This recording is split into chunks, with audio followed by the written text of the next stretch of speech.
Welcome to ngDesk, the all-in-one customer support platform. In this video, we will cover multi-channel support, knowledge base, and service level agreements. We will look at how you can manage conversations from various channels, such as social media, live chat, and SMS, all from within your help desk without missing out on a single query. You can connect your company's Facebook page to your ngDesk account to monitor posts and comments on your pages. All wall posts and comments are converted into tickets, and agents can manage and respond right from ngDesk. In addition to letting customers get in touch with you through email and Facebook, you can also add a live chat widget to your website.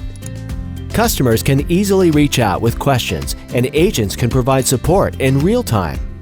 You can also proactively reach out to customers using automated chatbots that can manage the initial interactions with your customers, reducing response wait times. All your chat sessions are saved automatically as tickets in your account. Additionally, you can configure your SMS and WhatsApp channels to provide additional means for customers to contact support. Customers can send SMS or WhatsApp messages to your company that are converted into tickets that your team can respond to.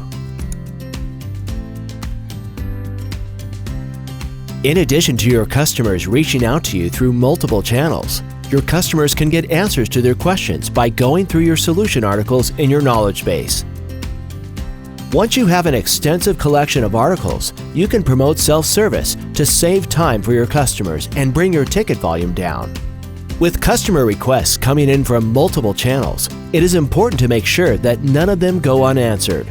Service level agreements, or SLAs, let you set performance standards for the time within which agents should respond to tickets and define actions to be automatically triggered to notify agents in the case of an SLA policy violation.